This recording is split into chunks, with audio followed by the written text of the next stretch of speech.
और जैसे ही ले जाकर सन महाराज दुर्योधन को दिखाया, देख तो एक पांडव के लिए। और जैसे ही महाराज दुर्योधन देखा तुरंत आंखों से आंसू आ गए। अरे मित्र क्या किया तुमने? हम लोगों के वंश में कोई जल देने वाला नहीं था, यही थे जो हम लोगों के महाराज वंश में आके जल देते थे। और तो इन्हीं लोगों को मारे आया और उस दुर्योधन की मृत्यु हुई। इधर महाराज सुबह हुआ, द्रौपदी जैसे ही अपने पुत्रों के पास गई, पांडव आ गए, कहीं आ गए, रो मत, आप चिंता मत करो, आपका दुश्मन इन बालकों का हत्यारा चाहे कोई भी हो, तीनों लोग भी चाहे वो कहीं भी चला जाए, मैं उसे छोड़ नहीं सकता। मारने के लिए दौड़ा,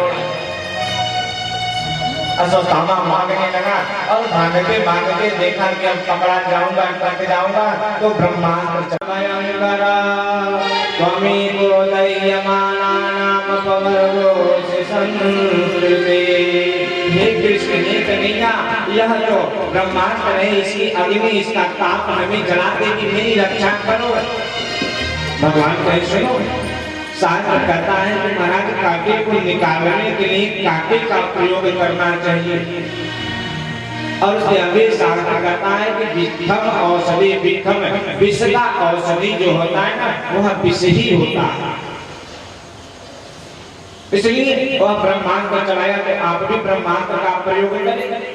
और अर्जुन जी महाराज ब्रह्मास्त्र का प्रयोग किए, दोनों लोगों का ब्रह्मास्त्र आपस में टकराकर विध्वंस हुआ। अर्जुन जी महाराज उठाकर उसे पकड़ लिए, पकड़ के बांध कर लेकर आ गए।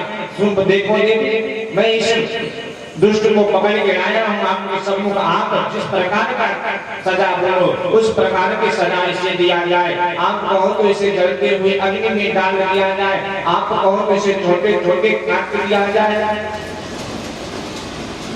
यह आपके 5 पुत्रों का वध किया है, तो इसे तो 5 बार मारना चाहिए। लेकिन एक बताओ ना कि किस प्रकार का सजा इसे दिया जाए, किस प्रकार का। द्रौपदी जी महाराज सुन रही है, मानने भगवान जैसे परम ब्रह्म वह इतना निष्ठुर तो हो नहीं सकता। तुरंत द्रौपदी बोल दी कि मुंचता मुंचता मेघा ब्रह्मणो नितरा गुरु। मुंचता गुरु का पुत्र इसलिए इसे छोड़ दी। जिस गुरु ने आपको धनुर्विद्या सिखाया, जिस गुरु ने आपको ज्ञान दिया, उस गुरु का ही पुत्र है। तो मैं नहीं चाहती कि जो कष्ट मेरे पुत्र के मर जाने से मुझे हो रहा है वही कष्ट महाराज मेरे गुरु माता को। पांडव भगवान कृष्ण सब लोग श्रवण कर रहे हैं और ये कह रहे हैं कि मुंचता मुंचता मेघा ब्रह्मणो नितरा गुरु, छोड़ दीजिए छोड़ दीजिए। नकुल सहदेव भैया तो भगवान ने कहा सुनो, ब्रह्म बंधुर न हन्तव्यं मातताई बधारण मयैवो भयमानात्मं परिपायानुशासनम्। भगवान ऋषि ने सब बोला सुनो भी, आप लोग सुन लो पांडव कि ब्रह्म बंधुर न हन्तव्यं आतताई बधारण, ब्राह्मण का बेटा पुत्र चाहे कितना हो भी दुष्ट हो उसे मारना नहीं चाहिए। और आताताई, आताताई का मतलब गौ का हत्या करने वाला, निरपराध किशोर छोटे बच्चों का हत्या करने वाला, औरतों का। पांडव सोचने अब देखो तो सही, पहली बात है ब्राह्मण का पुत्र है तो इसे मारना नहीं चाहिए, और दूसरी बात है आताताई है, बालक का वध किया है तो इसे छोड़ना भी नहीं चाहिए। अब करूं तो क्या करूं? ब्राह्मण का पुत्र और मानस में आया कि पूजिए विप्र सकल गुणहीना, पूजिए विप्र सकल गुणहीना, पूजिए विप्र सकल। तो मैं तेरा सर कलम कर दूंगा। उसे तो धन्यवाद देना चाहिए। धन्य है अर्जुन जिनके महाराज पांडव लोग, धन्य है जिनके 5 पुत्रों को मैं मारा, लेकिन वह लोग मुझे जीवित छोड़ दिए, सिर्फ धक्का मार के छोड़ दिए।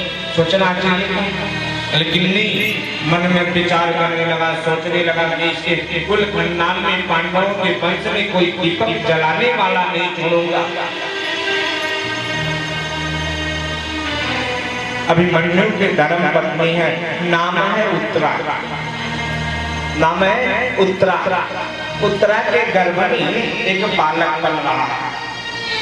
अभिमन्यु तो महाराज महाभारत के युद्ध में अमर गति को प्राप्त हुए, लेकिन उत्तरा के गर्भ में उस बालक, वह बालक जो है ना, वह पल रहा है, धीरे धीरे 4 महीने से ऊपर का हो गया है। और मन में यह दुष्ट अश्वत्थामा उस गर्भ को नष्ट करने के लिए ठान ली और ब्रह्मास्त्र चला दिया। पांडवों के वंश का यही आखिरी चिराग है, और यह अगर खत्म हो जाएगा, समाप्त हो जाएगा, तो पांडवों के वंश में कोई जल देने वाला नहीं बचेगा। इसलिए उस गर्भ को मारने के लिए ब्रह्मास्त्र चला दिया। सुखदेव जी महाराज, सूत जी महाराज परीक्षित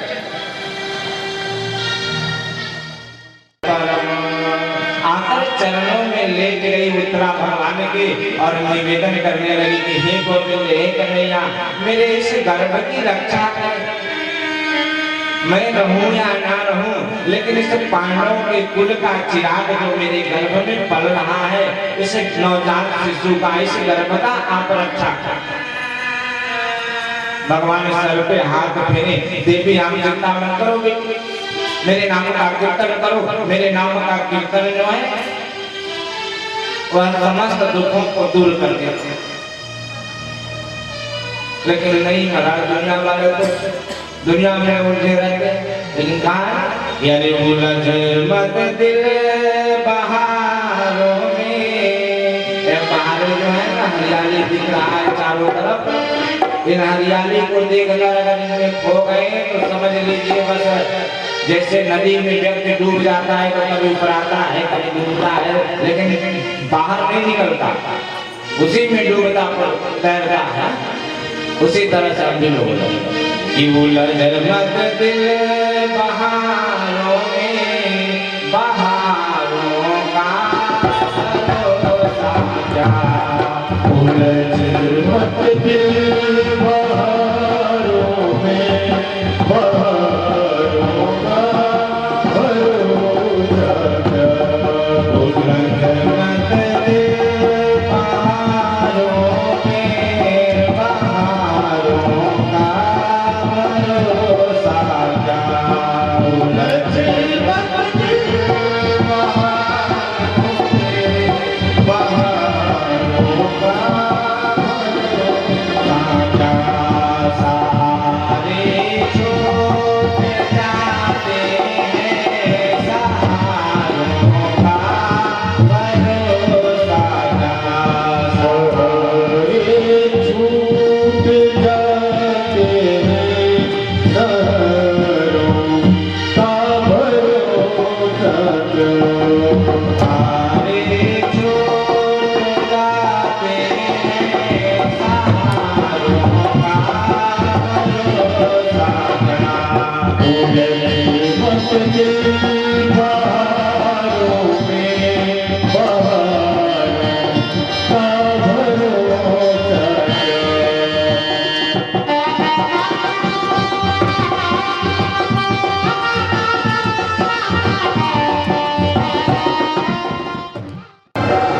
अब देखना इसको। हाँ?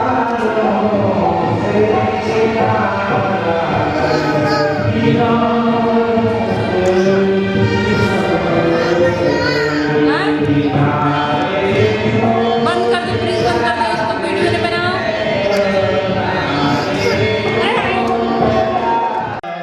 गीतारथ चरणोभ्या याच लगद गुरु रिरिवहन्तु मिमं गतोत्तरीयम्। महाराज वह आपने अपना प्रतिज्ञा तोड़कर मेरे प्रतिज्ञा का मान रखा, तो आपके जैसा दयालु कौन हो सकता है। भगवान ने अच्छा ठीक है, आपको महाराज तो इच्छा मृत्यु की वरदान प्राप्ति है, आप चाहो तो मरो ही ना,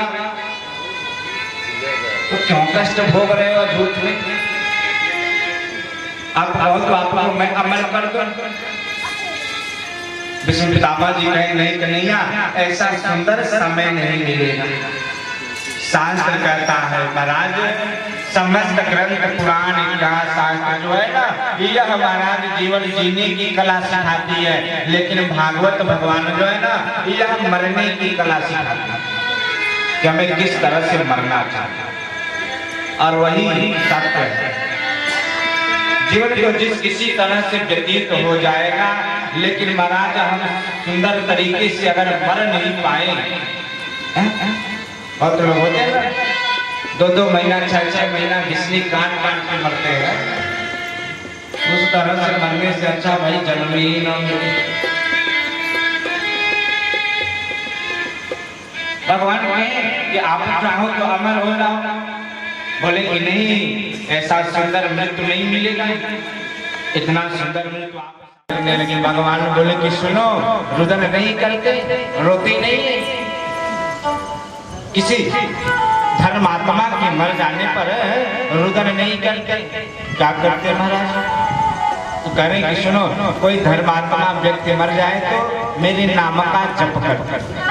भगवान कह रहे कि मेरे नाम का जप करो, मेरे नाम का कीर्तन करो। सुंदर तरीके से महाराज इनका क्रिया कर्म जो हुआ, मेरा इंतजार कर रहे होंगे। पांडव लोग मन में विचार करने लगे, हाँ लाला सही कह रहा है, तू कब तक तुझे रोककर हम लोग रखेंगे? आखिर में तेरा भी तो अपना घर है, ठीक है। युधिष्ठिर जी महाराज अर्जुन को साथ में लगा दिए कि देख बेटा भाई तू जा और इन्हें छोड़कर आ। और गांधी धनुष लेकर चले गए। भगवान अपने धाम को गए और सर्वप्रथम मैया के चरणों में, पिताजी के चरणों में जाकर सुंदर विनती की, निवेदन की। शास्त्र कहता है कि प्रसाद शिखरारूढ़ा पुरुनारो दृदिच्छया मृदुकुसुमयी कृष्णा प्रेम वृंदास्मिते चराः अभिवादन शिवस्य नित्यं मृत्योपसेविना तेषां चत्वारि वर्धन्ते आयुर्विद्या यशो बलम्। अपने से बड़ों से आशीर्वाद लेने, माता पिता के आयु विद्या यश और बल, आयु विद्या यश और बल, इसलिए अपने से बड़ों का मनाना वचन लेना चाहिए।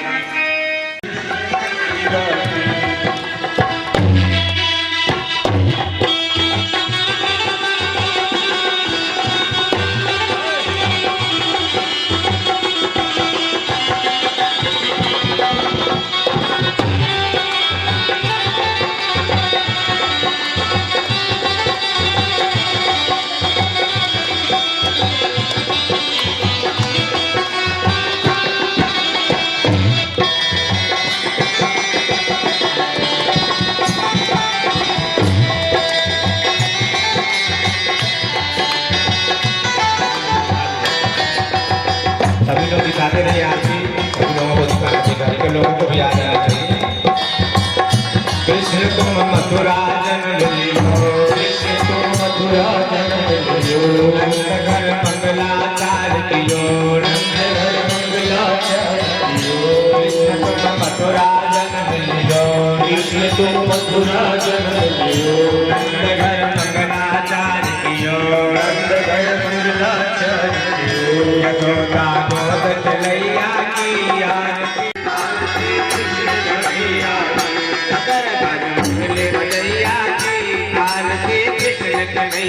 की।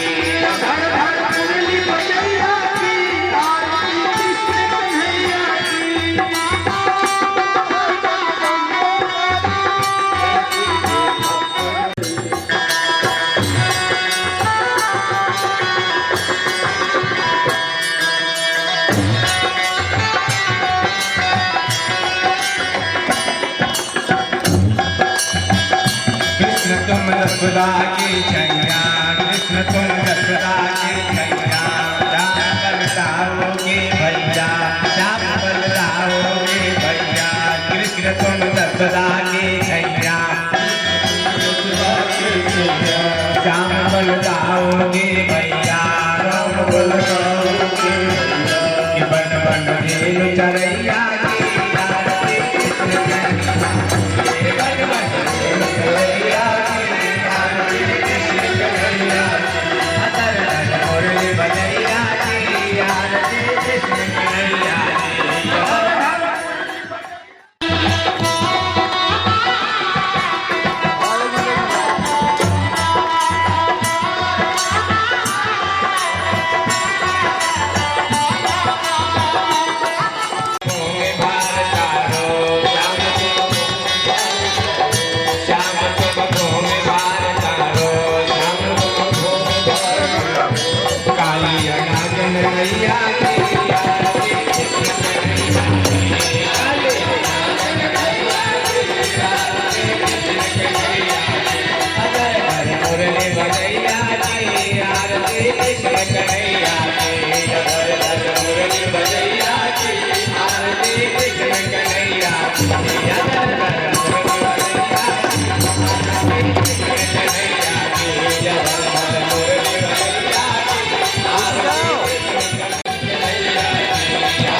पहले मतलब यहाँ मेरे कथा शुरू हुआ है आज 10 कथा वहाँ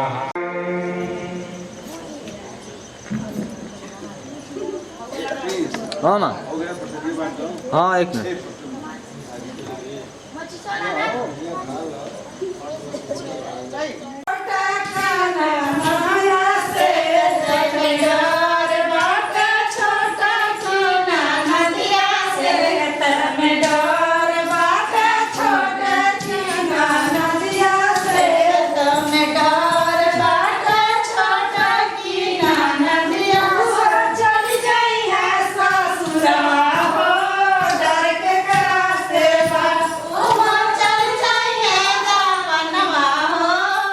सब खाली सुत्ता था ना तो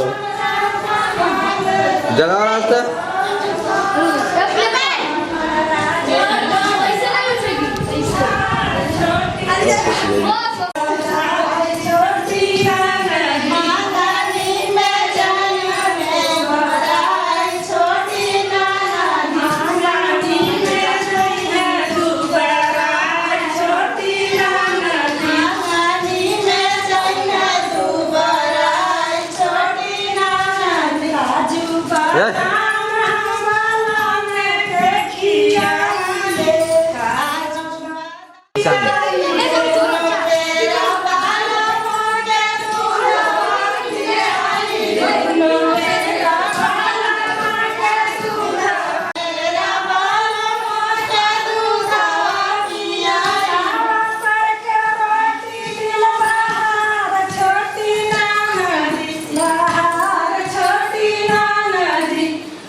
क्या है? कैसे होता है ये लाइट कैसे लगती है?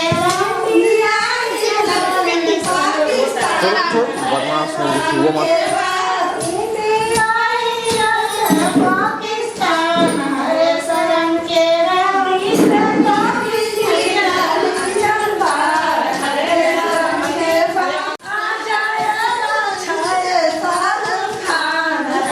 हेलो भैया अभिषेक के भेजले वानी अरे छोटका बाबू का अपने यार वहाँ के एगो 2 लीटर के ड्यू दे दीजिएगा था। अब आज पेमेंट करो। कैसा लौकल बा देखेंगे हमारा गवा देखेंगे हमारा कैसा लौकल बा। लैपटॉप में मैं दिखाई सांझी के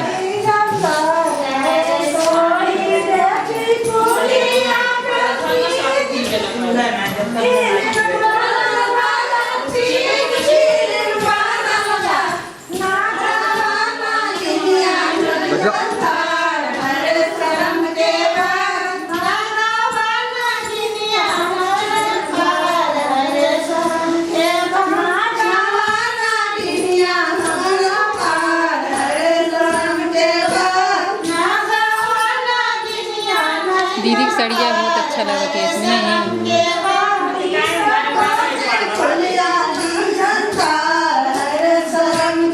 ये बबी को हम लोग खड़े होके खिंचा ले लेते हैं इसमें।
महाशे नमः ओम भगवते नमः ओम भगवे नमः ओम आनंदिने नमः ओम मालिने नमः ओम हरायुधाय नमः ओम आदित्याय नमः ओम ज्योतिरादित्याय नमः ओम विष्णुवे नमः ओम भगसप्तमाय नमः ओम तमोने नमः ओम खंडपराशवे नमः ओम नारायणाय नमः ओम रविप्रदाय नमः ओम देवस्पते नमः ओम स्वर्गव्यासाय नमः ओम वाचस्पते अयोनिजाय नमः ओम कुशाम्ने नमः ओम सामगाय नमः ओम सामने नमः ओम रमणाय नमः ओम एकजाय नमः ओम विभजे नमः ओम संन्यासकृते नमः ओम समाय नमः ओम शान्ताय नमः ओम निष्ठाय नमः ओम शान्तये नमः ओम परायणाय नमः ओम शुभांगाय नमः ओम शान्तिदाय नमः ओम स्वस्थे नमः ओम कुमुदाय नमः ओम कुवलेशाय नमः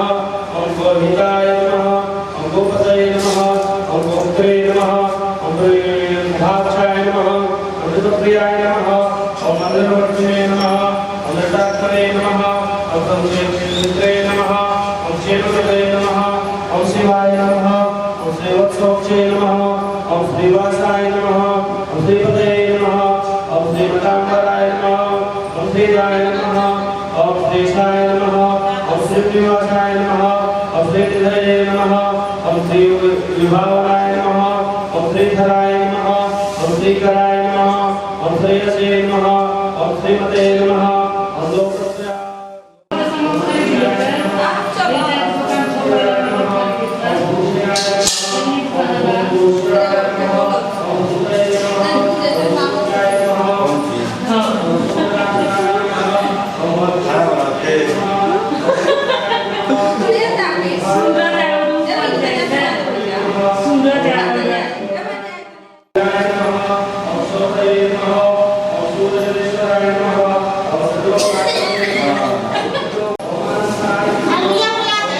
आजे अपनी कमी रह ले जाए खड़ा होकर मम्मी जी आएगी वासुदेवाय नमः ओम वसुदेवाय नमः ओम वसुदेवाय नमः ओम हरिते नमः ओम सर्वते नमः ओम सर्वते नमः ओम सताय नमः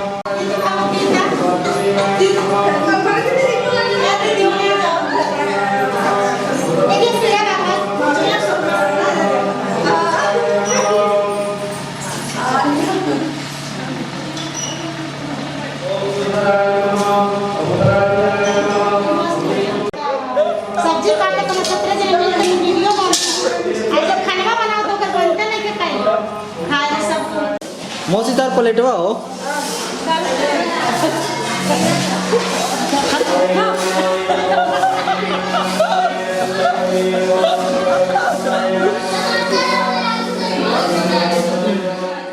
पापुते हैं तारती श्री भागवत भगवान की है आरती पापियों को पाप से है तारती कौन की है आरती पापियों को पाप से है तारती अमर ग्रंथ मूर्ति पंथ ज्योति जलाने वाला है नव ज्योति जगाने वाला है नव ज्योति जगाने वाला है हरि नाम हरि धाम हरि नाम हरि धाम जगते मंगल आरती पापियों को पाप से है भागवत भगवान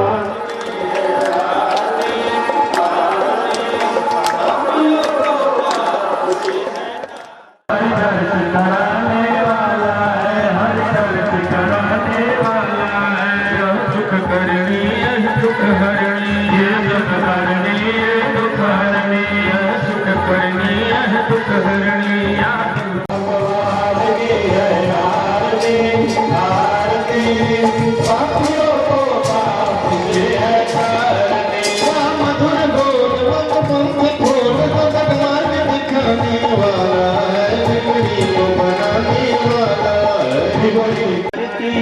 आरती पापियों को पाप से है आरती भागवत भगवान की भागवत भगवान की है आरती आरती पापियों को पाप से है आरती भागवत भगवान की है आरती आरती पापियों को पाप से है आरती पापियों को पाप से है आरती बढ़िया लगा तो नहीं इनका भाई क्या लेकिन कितना बढ़िया लगा तरी एकदम सही लगा था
सुनो, भगवान का भोग लगाकर भोजन करना चाहिए और प्रयत्न करना चाहिए कि परमात्मा को भगवान को जो हम अर्पण कर दिए हैं फूल पत्ती दुर्वा जो भी हो वह भूल चूक से भी हमारे पैरों में न लगे, यह प्रयत्न करना चाहिए। और जो महाराज संत हैं जो भगवत मार्ग में चलने वाले लोग हैं उनके लिए कह रहे हैं महत सेवा द्वार महुर मुक्ति अस्तोम द्वारम योगनाम संगी समिता संतों की सेवा सदैव महाराज सत्संगियों के संग में जाना, अच्छे लोगों के संग में जाना और अच्छे लोगों का संग करना, संत के चरण का बंधन करना, चरण दबाना, यह मुक्ति का पथ है। और शराबी कबाबी बेचागामी व्यक्ति के संग करना महाराज यह नरक का पथ। तो सदैव संतों का संग करना, जो संत कौन? संत का मतलब महाराज जो आपके दुख के अंतर वेदना जो है पीड़ा जो है उसे समझे। यह नहीं कि आप महाराज खूब दुखी है वो आपके दुख को समझे ही नहीं, वह संत नहीं। संत का मतलब होता है जो आपके दुख को समझे जाने और उसका निवारण करे। गुरु जी महाराज गए सीते के वहां 4 भाई थे तो जो सबसे छोटा था वो गुरु जी का महाराज 9 बजे रात्रि में जब भोजन वगैरह हो गया तो चरण दबा दिया। गुरु जी ने पूछा बेटा एक बार बताओ कितने भाई हो तुम? गुरु जी ने कहा बेटा ने कहा उस चेला ने कि गुरु जी 4 भाई। अच्छा ठीक तो चरण दबाओ। चरण दबाते दबाते 12 बज गया, सोचा कि अब चला जाओ, गुरु जी सो गए होंगे। जाने को तैयार हुआ, हाँ बेटा अच्छा एक बात बताओ पढ़ाई लिखाई करते हो? हाँ ठीक है चरण दबाओ। चरण दबाने लगा, दबाते दबाते 3 बज गया, सोचा कि गुरु जी बेचारे तो सो गए होंगे, कम से कम हम भी जाकर 1 आध घंटे सो लें, सुबह जगना भी है। जागने लगा तो 3 बजे रात्रि में पुनः प्रश्न कर रहे हैं बेटा कहे भाई हो तुम लोग? जो प्रश्न रात्रि में पूछे थे कहे भाई हो 9 बजे वही 3 बजे सुबह। तो रात्रि में तो बोला कि 4 भाई, लेकिन दिन में कह रहा है महाराज 3 बजे सुबह भोर में गुरु जी 3 भाई। क्यों बेटा? तू तो शाम को बोला था कि 9 भाई हो तो 4 भाई हो और इस समय बोल रहे हो कि 3 हो। कहा गुरु जी ऐसे आपकी सेवा करता रहो तो 3 ही बचेंगे, इसलिए आगे का तो गुरु का मतलब यह नहीं कि आप दुखी हो आपके दुख को समझे ही ना, आपके घर आ जाए गुरु महाराज संत महाराज और महाराज लिस्ट थमा दे। बहुत ऐसे गुरुओं को देखा जाता है। एक बहुत अनुप्रिय हमारे आदमी थे, उनके वहां गुरु जी आए और गुरु जी आकर कहें कि मुझे एक पूरा संभा चावल चाहिए। उसने कहा गुरु जी संभा हमारे वहां था ही नहीं, है ही नहीं, मंसूरी वाला जो चावल है वह ले लीजिए। कहा कि नहीं नहीं संभा ही चाहिए। उसने कहा कि 2 पूरा मंसूरी ले लीजिए, बदल लीजिएगा। कहा कि नहीं अब तुम्हारा काम है, तुम लेकर हमारे वहां पहुंचाना। तो महाराज ऐसे भी गुरु होते थे, ऐसे गुरु बनाने से अच्छा गुरु ही मत बनाओ। जबरदस्ती दान लेना यह गुरु की नीति नहीं है। गुरु का मतलब है कि अपने सुख दुख में और चेले के सुख दुख में साथ रहे। यह नहीं कि सिर्फ गुरु ही खाए और चेला मर जाए बेचारा काम करते करते। जिस तरह से चेले का फर्ज है कि गुरु को दान में दान देता है, उसी तरह से गुरु का भी फर्ज है कि महाराज चेला अगर दुखी है